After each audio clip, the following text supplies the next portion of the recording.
We don't want to ruin the holidays. Actually, the holidays aren't, my favorite. It's my favorite season. Mariah Carey said it's okay now. It's time to start, playing Christmas songs, by the way.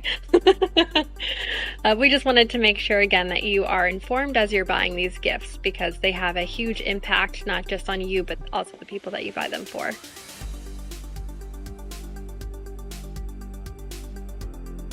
Welcome to Cyber Chats, a podcast made by the National Cryptologic Foundation.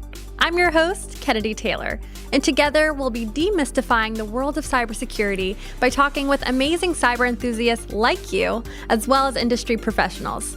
Be sure to like and subscribe to our podcast on your favorite podcast platform. Hello, I'm here today with the lovely Kennedy Taylor Tibbetts, host of Cyber Chats. And we are bringing to you yet another awesome holiday safe shopping edition. Yay, I love these crossover episodes. It's always fun to work with you, James. Oh, likewise. They're a lot more fun than just sitting here by myself. And this episode is particularly fun because we are attempting to ruin the holidays. I'm just kidding. But we are going to tell you some information that you may not like as you begin, and hopefully you've already begun your holiday shopping at this point.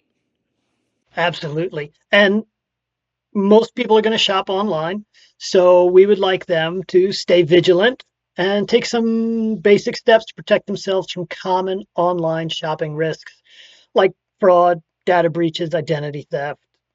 And thinking about the gifts you're buying as well. We want to make sure that you're aware of what data may be collected, what may be shared for the devices you're getting your family members or even yourself this holiday season. That's right, a special add-on for this year's episode. Which gifts to watch out for. All right, should we start ruining gifts or I should add a disclaimer here. Oh, right. Yeah. This is our thoughts and opinions and nobody else's.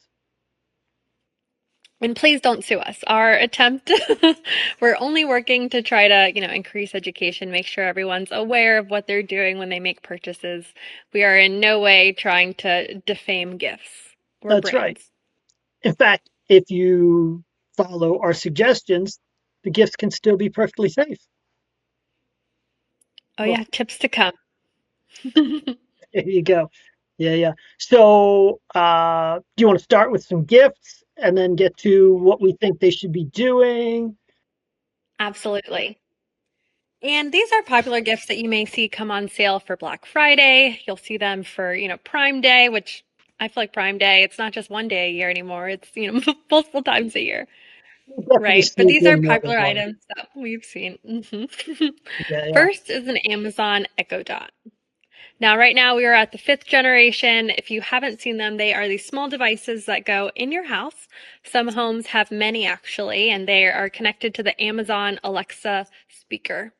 With that, you can talk to Alexa, say, Alexa, play this, right? It'll play music. It'll reorder something. It's connected to your Amazon account. It's connected to your purchases. And one thing you may not realize, or hopefully you already do, is that Alexa is always listening. Always. Right. All right, James, why might that be concerning, as a cybersecurity professional? Well, I mean, would you want a stranger standing in the room while you're talking with your spouse or your kids or Probably not. Your banker or I mean, there's just such an opportunity for private data leakage at that point. You probably don't even think of things that you're saying with your spouse, right? Like you just talk. And then if somebody said, "Ooh, you know what? I recorded that thing you said last night," you'd be like, "What? What thing? What?" No, you're right. It's always on. Always. And thinking of people who live in this area who, potentially work for the federal government, they're contractors, they're working with, secret information. Hopefully they're not sharing that at home with their spouse, But if Alexa is always on, you just never know it's being captured. That's true. I mean, you could be in a work meeting over Zoom discussing, I don't know, security architecture, and there's that little dot listening into the whole thing. Not very cool. Great point. We do work from home, right? A lot of A us do. lot of people do. Yeah. And with all these toys we're going to talk about, um, one of the main things I would like to see people do is change those default passwords. When you get it, find out where the password is and change it. Don't let it just sit there with Louvre or password or whatever the terrible default is. And Louvre, yes, he is referring to the Louvre because that's how the Louvre thieves, there we go, I was about to call them hackers. That's how the thieves got in. They used the password Louvre to access the video cameras, and there you go. No, you're absolutely right. Passwords are important. Yeah, Also, I'll always say this, and I will die on a hill continuing to say this. You need to read the privacy policies, right? What is, Alexa's absolutely. their storage capacity, or what are they willing to store? Are they encrypting the data that they're storing, right? This is information we need to check by reading the privacy policy. Absolutely. If I remember right, there is a place you can go into on your Amazon account and delete what it has recorded so far. Really? And I Okay. it's in that policy somewhere, like they tell you, oh, you can get rid of it here. I don't remember where it is, but I'm pretty sure it's listed in there. Got So it. So they don't do it all the time. You have to manually do it at a certain cadence. That's a great idea. yes. I mean, generally speaking, companies never going to delete your data because it's worth money to them. So, why delete it? Another way is to mute the mic in some way, or my mom actually has an Alexa. One thing that I do is I unplug it when I come over. So that's another way to start. Unplug it when you're not using it and plug it in when you're ready to go. You have earned 100 points. I love that Throw solution. it away. No, I'm just kidding. Sometimes analog security is the best. Unplug it. Also, you want to make sure you update the software on all your new devices and enable auto updates. The only thing worse than Alexa listening to everything is your neighbor hacking into your Alexa and listening to everything through it. So Ugh. keep those updates. I know. And since Alexa is connected to your Wi-Fi, thinking as well about all the devices that are on the network that could be shown or Mhm. used. Yeah, yeah. Okay, so here's one that is a personal enemy of mine: the Ray-Ban Meta smart glasses. The idea of somebody just walking around with always on camera and mics in public or in any space that I'm into makes me nuts. Like zero consent, just record. But no, you're absolutely right. But from a young person's perspective, or even from someone who's just into cool technology, how awesome is it to have, fun glasses you can wear that they're basically an AI assistant right on your face. Yeah, yeah. And So it's definitely a trend. People are buying them. do they look cool? Because I remember when Google Glass came out and those looked like clown glasses. I'm a Ray-Ban fan, so I'm gonna say that yes, So the Ray-Bans look Ray-Bans are better. They don't have like the big things on the side, right? You're gonna make me pull them up right now.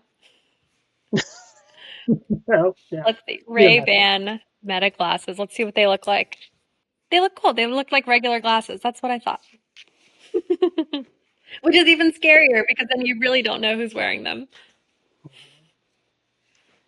All Yeah. right. And to your point, you mentioned that there's a camera on at all times. How do you know if you're being recorded or not? If you're with them, if you're nearby, if that's something I think it may be unfair to record without someone's consent, right?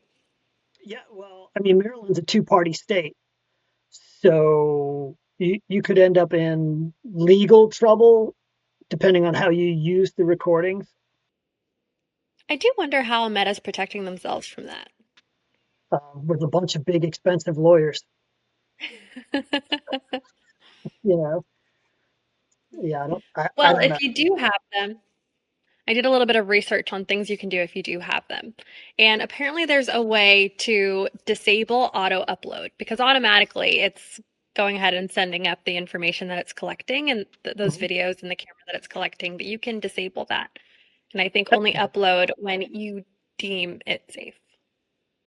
Excellent. Is there a way for you to like review before you upload? Like, can you look through it and be like, oh, I don't want that going up? That's a good question. We can look into that one. Another thing is that if it's recording, it really should have that LED indicator, just like, your phone would, or Mhm. I mean, I guess not really your phone anymore, but just like a camcorder would. I can't believe I just said that word. Camcorder. Right? But the, Yeah. the the LED Big light comes shoulder on. mounted thing. Yeah. So there is a way to turn the LED indicator off, unfortunately, but ideally you have it on, so that way people around you do know that you're recording. Yeah. Yeah. Good times. I was gonna say they make a hoodie that the hood part is lined with infrared LEDs. So you flip it up and you turn it on, and cameras can't see what's inside the hood. Interesting. Hmm, that's a good idea. And for, the kids that are listening now or teenagers, young adults, do you think there are places that they should be recording versus where they shouldn't? Um, I don't know. I mean, it's one thing to have those on and you're hanging out with your friends and you're goofing off and you're recording stuff, or you think you're the next Silent Bob and you're going to make Clerks and you're trying to make a movie or something. It's another thing to like go out to dinner and be sitting in a restaurant and just recording everything around you. Mhm. Yeah, I think being mindful of private places is probably important. Like even, the gym, the locker room, a dressing room, things like that. Just something to be mindful of if you are going to go ahead and take that step and buy these classes. Yeah, I would say the locker room's out of bounds. Yeah, please don't. Yeah, for sure. All right, this next gift, pretty popular, Apple AirTags. Okay. Now, they're commonly used to help find devices and even pets, right? Maybe your dog runs away. Maybe you put it on your luggage when you fly because you feel more comfortable knowing where your suitcase is. Or maybe, your mom keeps losing her keys or her purse.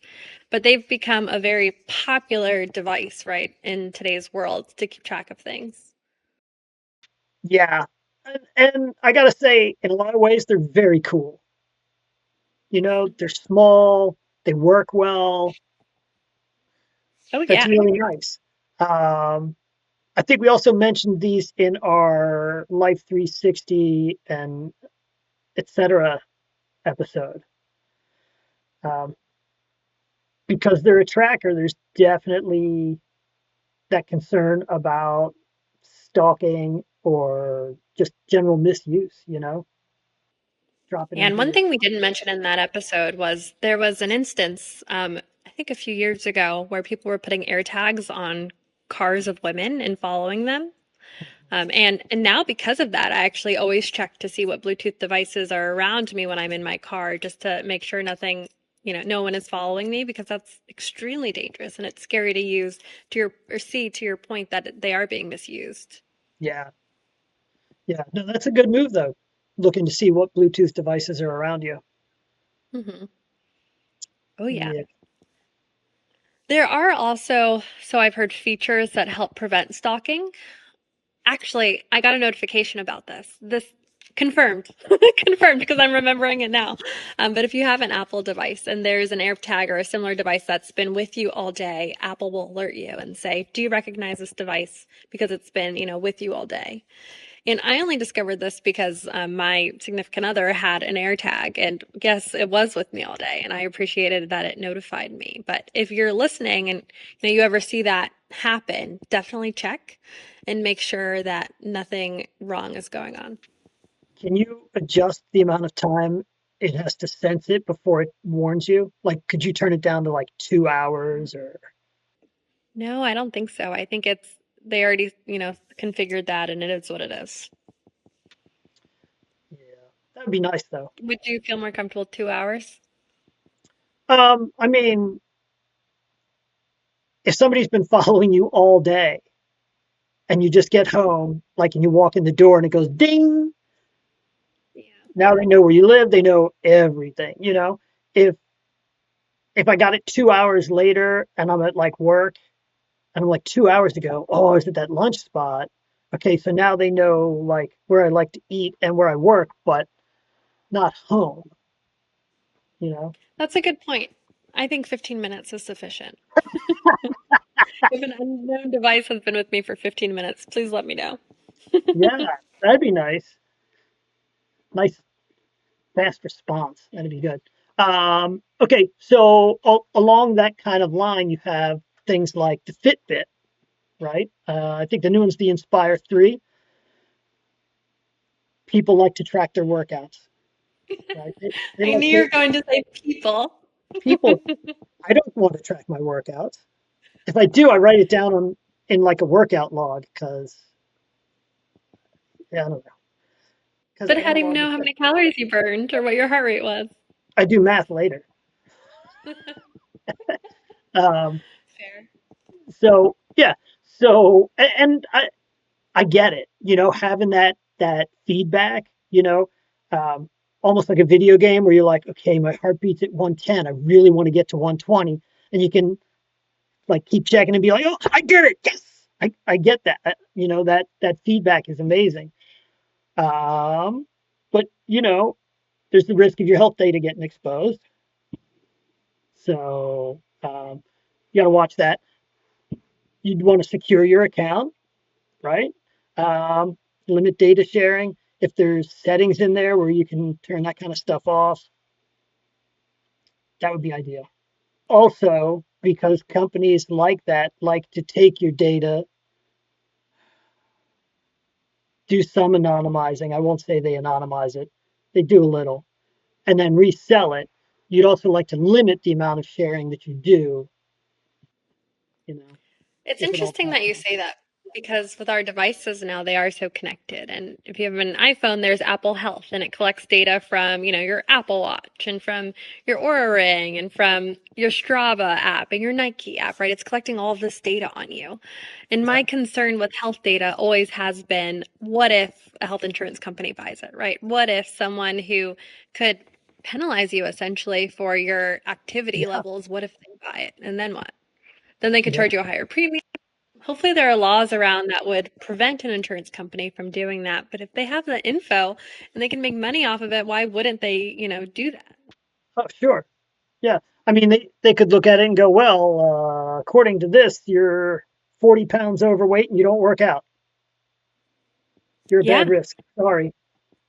Or we're giving you this drug for weight loss and you're supposed to walk this much and you don't. So now we're not going to give you the discounted drug anymore. It just opens up a can of worms that we're not ready for. Yeah. Well, and with women's health rights being in the soup that they are right now,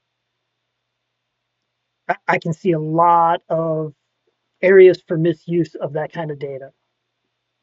You And know? that brings us to our next device, Oh yeah, the yeah, Aura Ring. That was a good intro. All right. So Oura Rings, for those who, maybe aren't so familiar, it is like an Apple Watch. It's like a Fitbit, but it goes on your finger. It's just a ring, but it also tracks your activity, it tracks your sleep, it tracks your temperature, and to your point, with women's health big in question, it also can track your cycle, right? So it is a device that if that information goes to the wrong company, person, whatever the case is, it could be very dangerous for women depending on the political climate. absolutely.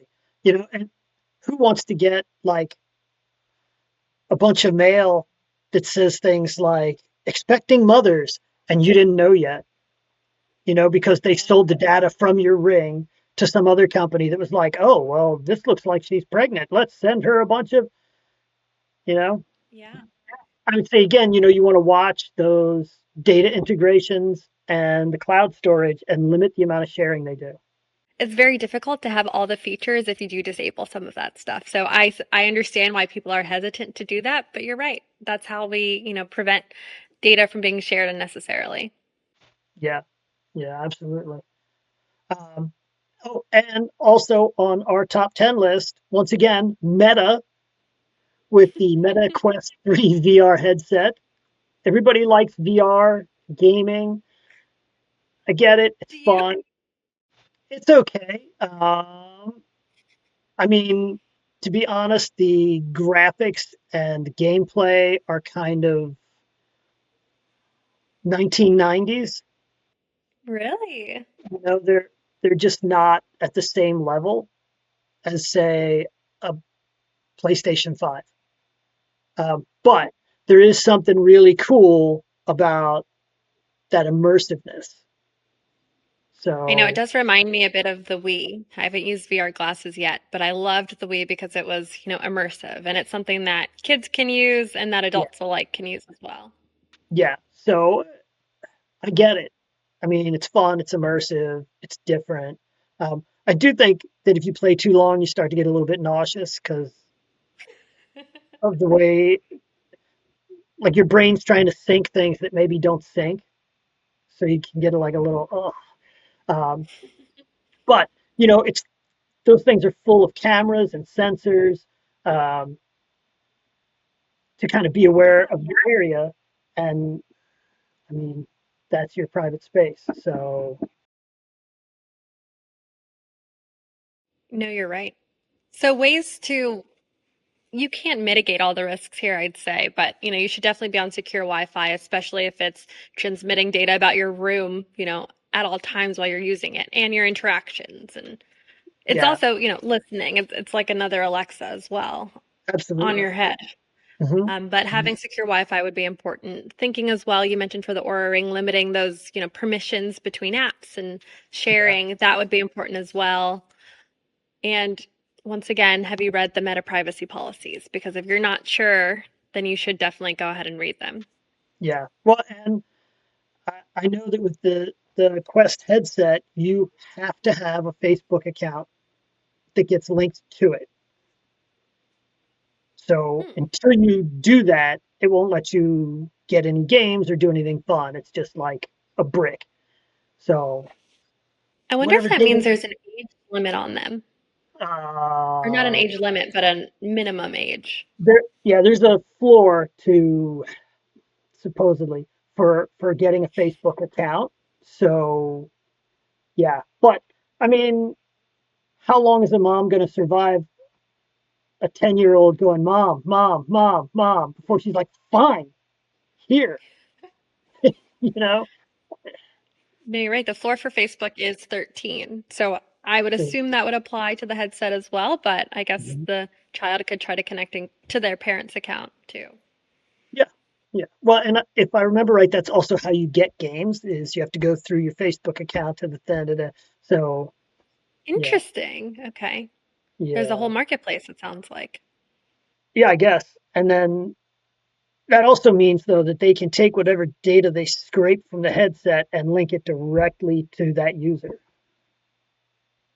So I know, exclamation point, exclamation point. That's a huge mhm, deal. mhm, mhm. All Yeah, right, did we ruin the holidays yet, or can we keep going? I think we could do a little bit more. hmm All right, our next device is an Apple iPad Air. First of all, they are so thin. I saw one recently, the new version, and so tiny. I was quite surprised. But why would people use it? It's great for work. You can watch Netflix on planes. You can play video games on it. iPads are always, very popular gifts. Yeah, I know a lot of companies that will distribute them to like salesmen and stuff because they're relatively easy to lock down and fairly secure out of the box. And So we were required to use them for classes in middle and high school as well. So that's interesting. another reason that they may be used. And I know we've all seen the iPad kid, right? A baby with an iPad in their hand or a toddler. Hmm. Yep. Yeah.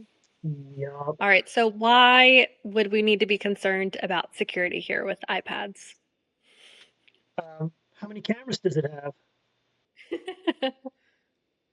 hmm I'm sure it's got a mic, right? Because Right. everything has to have a microphone and cameras these days. So it's kind of like in the 80s, everything that had electricity running through it got a digital clock on it. Everything. Interesting.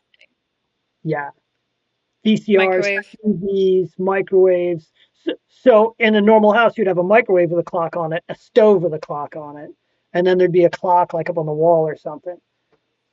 It was That is a great point. I never thought about that. it was crazy. Yeah, yeah. So, but Now I think I only have one digital clock in my entire kitchen, so be- because everybody carries a clock in their pocket now. exactly. So, Or on their wrist. oh, Yep. But another point is, phishing. We talk about phishing, I oh, think, quite a lot. And if you have a second to take a look at one of our resources, we have an incredible Outsmart cyber threats booklet. It does have a lot of tips to keep you safe online, but you'll see phishing as a very popular topic because it affects all of us. It comes in our emails, it comes in our text messages, it even comes in the mail sometimes, right? With threats or scary things that we need to respond to, and they're looking yeah, to get information from us. So if you are buying an iPad this season, I would definitely look for any phishing attempts that you may get. absolutely. All right, so best ways I think to protect your iPad, always having a strong passcode. And with iPads, they don't need to just be 4 characters, they can also be 6. You can use Face ID I was technically if you're just about comfortable. to ask you how long the passcode should be to be safe. Actually, and you can go beyond 6 numbers. You can also now make it alphanumeric with Apple. So always shoot for that, I would say. Very nice. Very nice.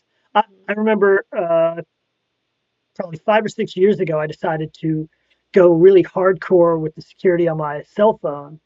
So I encrypted it, which meant I had to have a minimum 13 character password to get in, which got Oh tedious no. trying to get into it all the time. You know what I mean? Like with a 6 or 8 character passcode, you can thumb your way into it reasonably quick. With 15 or 20 characters like I had, yeah, it was work. It didn't survive because it was just too much.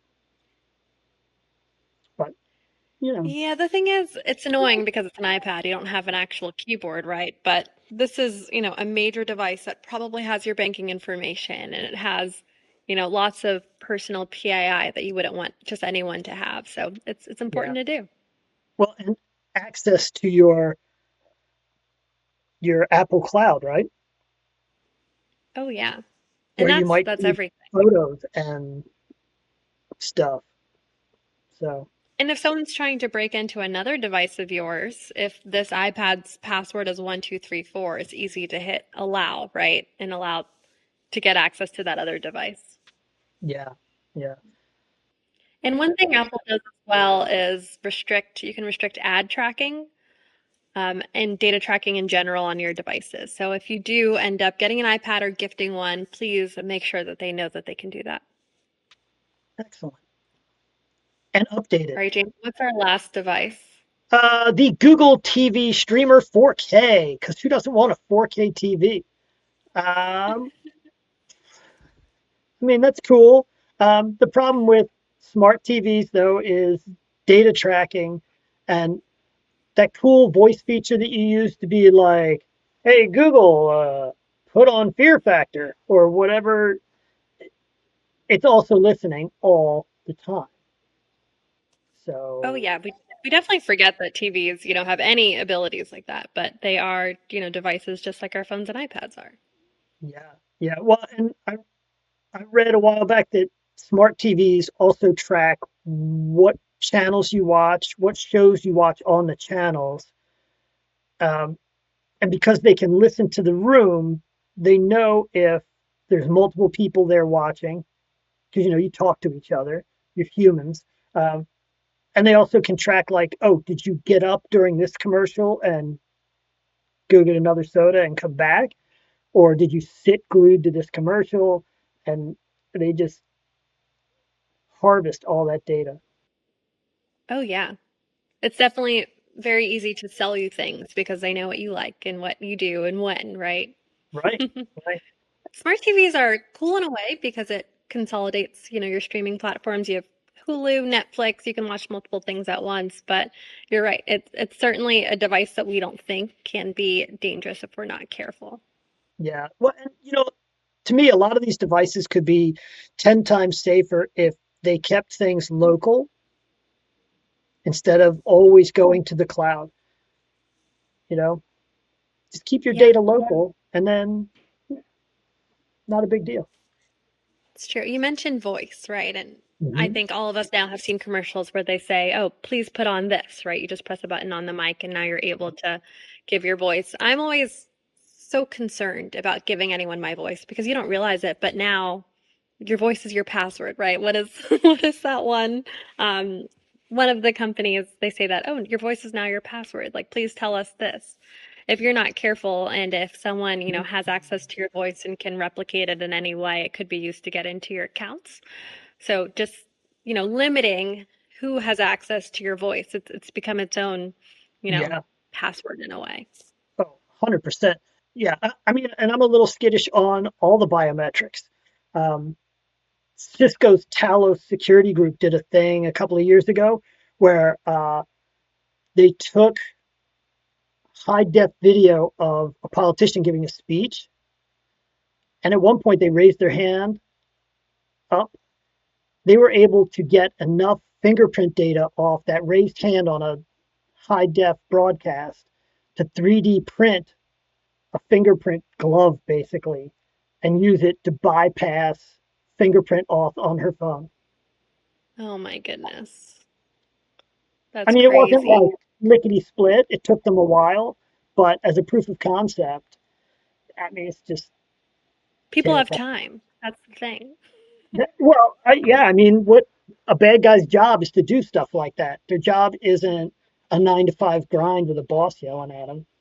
So And by the way, with AI, a lot of things are a lot faster now. true, true.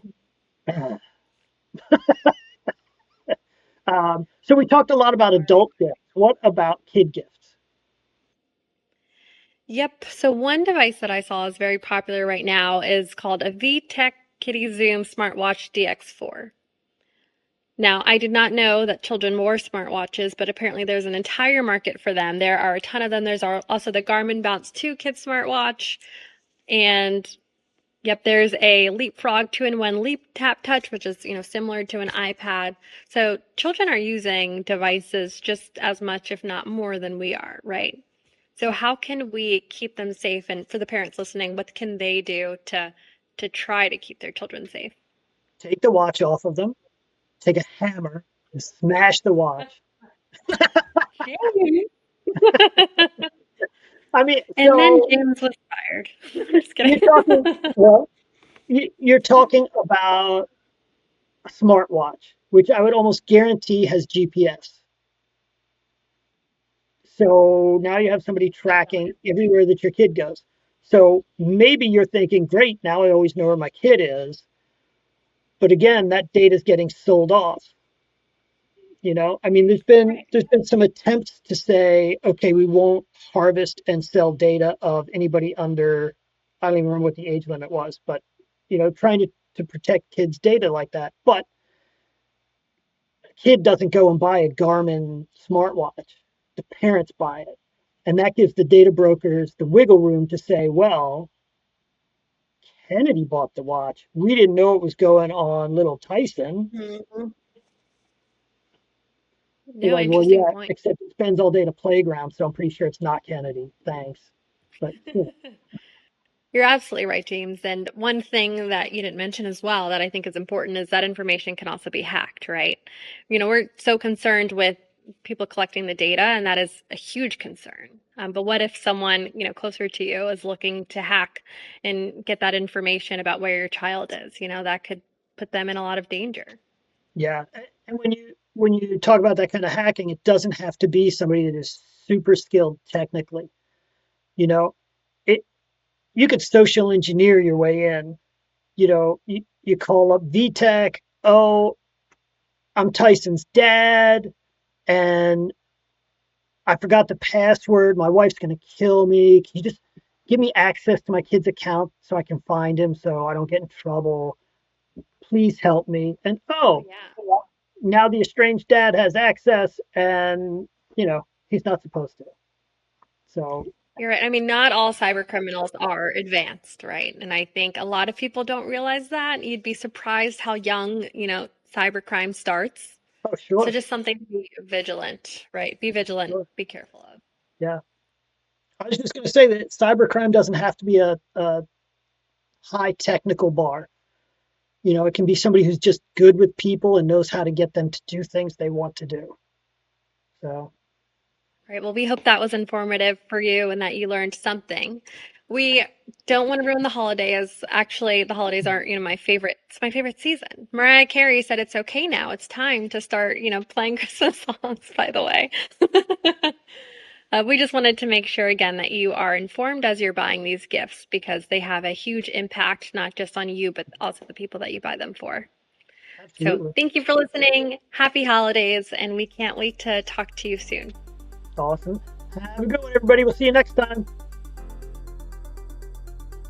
Thanks for tuning in. We hope this conversation sparked your curiosity and got you excited about the world of cybersecurity.